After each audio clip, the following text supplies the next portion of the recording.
guys, Brian from MBK Reptiles here. I'm here today with Antoine from DPR Coldblood, but it's actually today it's DPR MBK because Antoine's been working with us for about 3 years. Now he's taking in charge of all our ball python project. So I wouldn't be able to come here and talk ball pythons with you guys without him. So it's very important for him to be here so that he's going to showcase some awesome projects that we have. We have some great things. We've been working hard these past years because when Antoine started, it was not that happy. We had a lot of issues with our ball python collection. We had to do a lot of changes, but we definitely decided to go and change the direction completely. And basically I gave Antoine the go, and he basically took this collection to a point that I would probably not have done before. He's definitely into higher end, so we're definitely aiming to more higher end stuff. We were always involved in the pet trade and lower end, but more volume. But we're so happy to be where we are today, and we have some amazing stuff coming up. But first, gotta give a shout out to the Montreal Canadiens because we're gonna be winning this cup. I don't know when this video is gonna come, but I'm pretty sure that it's gonna be epic either way. So shout out to the Montreal Habs. We love to represent where we're from and our team. So until then, let's dive into it. All right, guys. So what I'll do, I'll show you a couple projects that we have going on that are absolutely insane, and Brian's gonna creep out and check with us those crazy things. Right now, at the pace we're in, we're probably around 6 to 10 clutches a week. So our months of August, September, and October will be absolutely crazy, and hatching babies is gonna be nuts. So we're gonna be rich. Oh yeah, basically, yeah. That's awesome. So let's start with this girl that actually dropped yesterday. That's why she looked a little small. This is a female pastel orange dream asphalt, and she was bred to a Enchi vanilla asphalt. So if you do the math, these could be some absolutely crazy looking super asphalt combinations. And talking about asphalts, this female right here is absolutely crazy. This is a Bumblebee Calico asphalt. And Brian loves his Calico spider stuff. We'll show you another girl that is just breathtaking. And this female right here, the Bumblebee Calico asphalt, has been bred to a Orange Dream Enchi Leopard Ivory 50% head pied. So if you're able to tell us what we could hatch in this pairing, make sure to comment down below.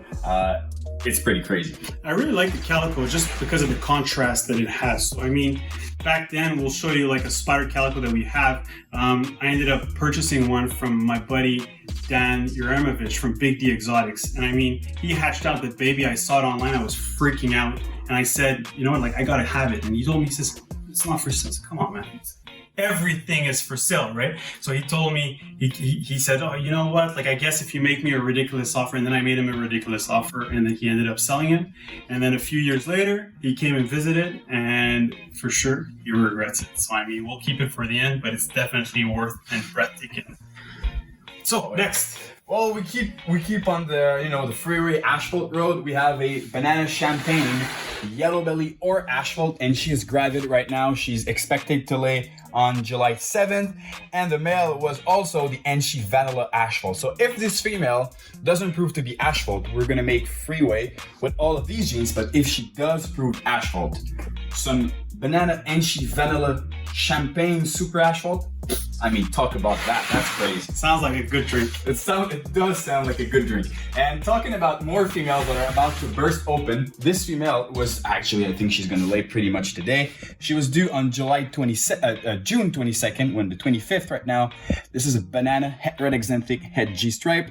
And we actually produced this girl in 2018, and she's been bred by a cinnamon red stripe. So banana gargoyles heck pound 50% head G-stripe. And yeah, this girl's just I feel like she's gonna burst right open. And why do you think that she's gonna burst right open? Have you look at how many eggs you think that's in there? I think it's pretty good. I think it's pretty good for such a young female. Her tail is sticking up a little bit. Yeah, and it's open. It's starting to, getting really well in place. I think this girl's gonna give us some eggs. How many eggs do you think? 6. 6? I'm saying 9, man. 9? You're not too optimistic, man. You gotta be more optimistic than that. Yeah, and he says that because he also ultrasounds all the animals here. So when you're ultrasounding, you can actually see all those things. So if it's not 9, I will actually be disappointed. Yeah, same So here. he better have counted those before saying that. Yeah, actually I don't count because I don't want to get my expectations too high and get like 11 slugs and you're like, oh, you know, it happens. All right, so enough asphalt stuff. You'll see more later. More into the desert ghost stuff. We have a pastel desert ghost that's due on July 27th, close to my birthday, and this pastel desert ghost has also been bred by the Enchi Orange Dream Leopard Ivory plus head pied. I don't think we're going to be able to prove that head pied part this year, but we're going to keep enough babies from there that if he does, we have some head desert ghost 50% head pied, which will be absolutely crazy because we do have some cool breeder female double head DG pied. So can you imagine ODNC YB pastel leopard head desert ghost? That's the next level. Good, yeah. Oh yeah, That's one of the males that we got from Ozzy, right? Exactly. Shout out to the big boy. And the other one is also a pastel desert ghost, and it is my absolutely favorite snake down here. I think one day I'll have to buy it from you. Yeah, he already offered me, but I said I will eventually. Breed it there first. And it's cool. It's cool because she's ovulating right now, as you can probably tell by the size of this girl. She is absolutely enormous, and this is a joint pairing with Brian and I. Pastel desert ghost female with my pastel orange dream puzzle male. So double head DG puzzle with super pastel orange dream. It's gonna be pretty good. Holy guacamole, that's cool. There's some nice, like one of the things that Antoine loves to do is he loves to produce animals that we're actually holding back. Yeah, So every time I'm like, okay, so how much can we sell? He's like, no, we're not selling this. I said, we're keeping it, and we're keeping it. So we've been keeping snakes, but it's really great, especially when you're patient. You end up like just waiting for the projects, and those are actually the best projects. When you start from scratch and you raise them up and you go all the way, it's so much better. But definitely, I'm always involved into the business side of things, so I'm always thinking about, okay, like I got my expenses, I got to pay all these things, that's how I got to go. But it's so fun to be able to have all these awesome projects that we're actually taking it to a whole other level to produce things that have actually never been produced before. 100%. All right, so we'll go further down. We have, Brian, he loves his dinker probably more than anyone else. When I first stepped in here, about 50% of your collection was like random dinkers with Mojave, with pastel, with yellow belly, with everywhere. So people that know the Papuchian family, me and my dad were big gamblers. So I mean, when it came to ball pythons, that's probably one of the things that we loved the most, was actually the whole gambling part of it. So all our dinker projects come from basically our wholesale company with Miro Importations. We used to import thousands of baby ball pythons from Africa. So when it first started and we started getting into the ball python world, like it was early 2000s, we basically selected 200 regular females that were just different out of a 5,000 batch. And I mean, there's a lot of other breeders that have been part of all those things that have produced a bunch of stuff. We have some cool stuff cooking, but I mean, it's always a work in progress. And at the end of the day, we just never know, Oh yeah, and it takes a lot of time to try to prove out a dinker and get a well round up project around, one dinker project. But when you have like 12, it's very difficult, and it takes a lot of place to actually try to prove these dinkers. So we kind of narrowed it down in the last years to which were our favorite dinkers. And I'll show you personally my favorite. Brian's favorite is the apricot, but my favorite is the burn gene. And we have two. Oh yeah, we have two burn female right here that are about to drop.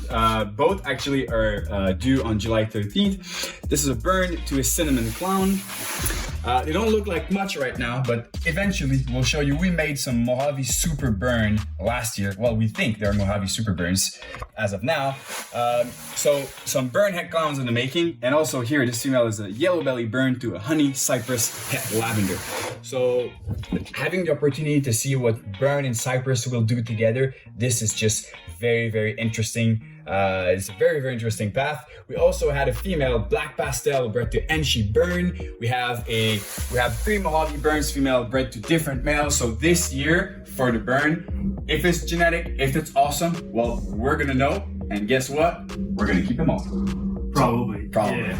And I mean, the burn was really cool because when we first had the babies, like they just had like this little like burnt color to it, like a little like brulee color, brulee color. And I mean, it was really, really cool. Like, I mean, so it's going to be interesting to see where it goes. I mean, often like some of the Dinker projects that we had was like, you think like you have like a color mutation, but it's actually more of a pattern mutation. Totally. So it just flips out, and it seems like you need like a few generations to be able to settle down a little bit more on the actual like mutation itself, on what is it going to look like for the future coming up. So it's going to be super interesting, but we definitely produced some awesome stuff, and it's super excited. Oh yeah. To go. And the idea with a Dinker is actually to try to figure out which direction makes it more interesting. If it's interesting in clown and pied and yellow belly and in a bell complex animal, so you got to try to figure out and touch many directions to be able to get an idea of what your project look like, and how to price this project is actually by the combinations you make. You're able to get an idea of how much is this worth. And I'll let you present the last snake, man, your favorite of the entire collection. So we were talking to you about that spider calico before, so we were lucky because we ended up basically when I got her, it was back in 2012. The truth is, I haven't even been able to breed her until this year. I did. So thank you, Antoine, for being able to do that. Pleasure, and man. I mean, this is awesome. So I mean, you're going to tell me what the actual pairing was. So this was a spider calico female to a banana, orange dream, yellow belly, cinnamon. So this could be Calico madness. And I mean, look at this thing. I mean, she is totally empty because she actually laid not long ago. But I mean, look how beautiful she is. I mean, what was so different is that what I love about snakes, and especially me being a corn snake, and I love the Scalus, is actually selective bred animals. So I mean, the ball python world is all about the mutation, but there's always something about selective individuals that actually look so much nicer than others. So for me, when we have our collection, it's very important that every bin that we open, we don't actually just see the mutation itself, that we actually like what we're looking at. So that's so important for me to be able to do that. So spider calicos, sometimes you have them that have just a little few white specks. They look more like that.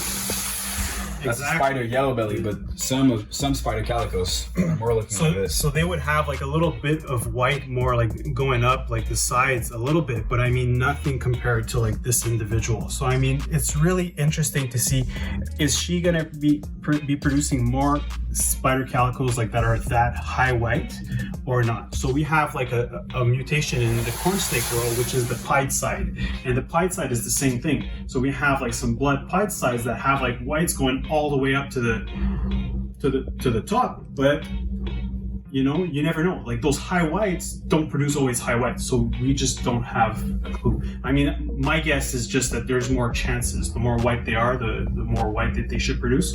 But I mean, it's going to be really, really interesting. So I mean, I'm super excited of having her, and I mean, she is just simply stunning. So there's always certain animals in your collection that you just are in awe, and definitely for me, that is the one. That is your one. That is your soulmate in ball python. Yeah, my soulmate. It's your soulmate. My love.